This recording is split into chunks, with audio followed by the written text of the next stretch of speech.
Welcome to IMS-TV, I'm Boom Clap. Joining us later on is Terry Farley. We're going to have a few words with him and a few words with people who are coming. Stay tuned.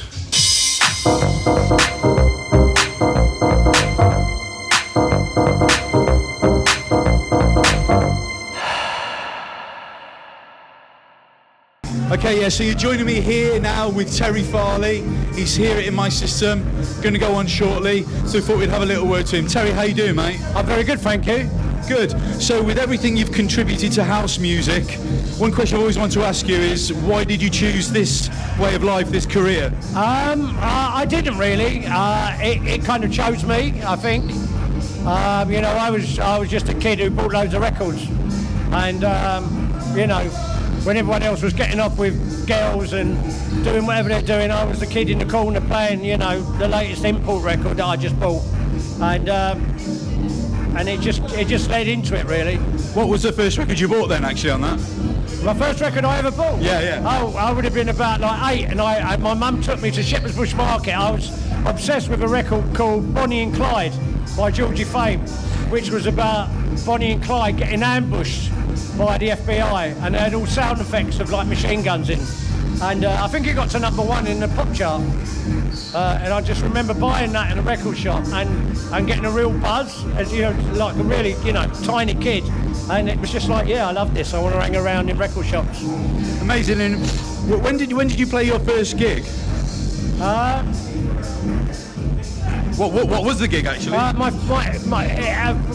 I guess the first gig I sort of did, me and my friend promoted a party in Stoke Poges Country Club in about 1983, and I DJ'd there, just playing like reggae and hip hop and sort of 70s soul, bit of a revival thing going on. Any sort of scary moments or things you clanged at the night? No, because I don't think anyone kind of really cared. Then no one looked at the DJ. You're in the corner playing records, and everyone else was just dancing, and no one. You just sort of kind of segued records together, and there was no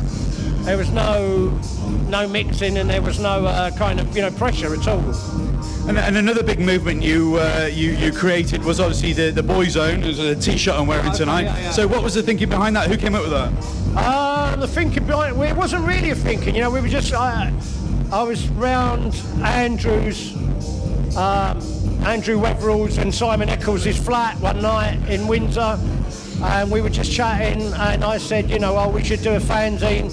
And they went, yeah, that's a great idea. And then we said, we should do a club night then, just a one-off for our friends. And we did a party in Earls Court in a club called Café d'Artiste. And me and Andrew Wetherall DJ'd. There was about 100 people in there.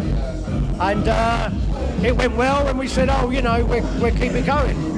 Amazing. Now, I have my own thoughts on this, but I'm interested to ask the DJs theirs. What do you think is most important, sort of technical ability or song selection? You can play shit records really well, but they're still going to be a shit record. Absolutely, yeah. I think the records come first, and then you've got to be able to put them together in a acceptable order. Well, we're completely in agreement with that. What do you listen to when on a Sunday when you're at home? What do you listen to? Is it house music or you got other things going on? No, I don't really listen to any music indoors. I really like kind of movies and I like watching TV. Whether Sopranos or Succession or Gomorrah, things like that.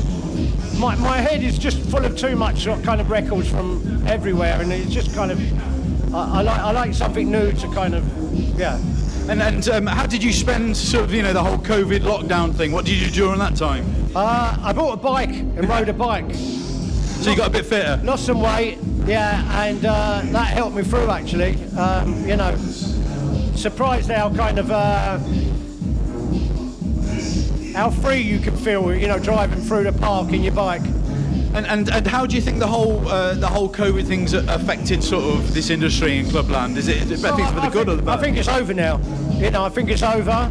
I think that most places have got through it.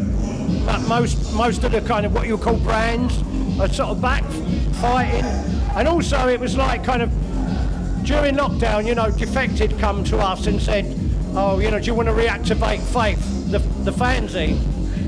And I was like, yeah, you know, yeah, but the reason we stopped doing it was because X, Y, Z, and they were like, you know, we're supply the money and we're supply the distribution. If you want to give us content, so that was a lifesaver for me because it gave me something to concentrate. Yep. And what's the future hold for Terry Farley? What you got going on? Well, God, I don't know. I mean, I've been making records again. You know, I've been back in the studio making some music. I've got a lot of good gigs coming up this summer with Faith and with Defected, and yeah, no, it's pretty good. I mean, I've got to say it's pretty good. And then fucking yesterday happened with, you know, Ukraine and Putin, which is kind of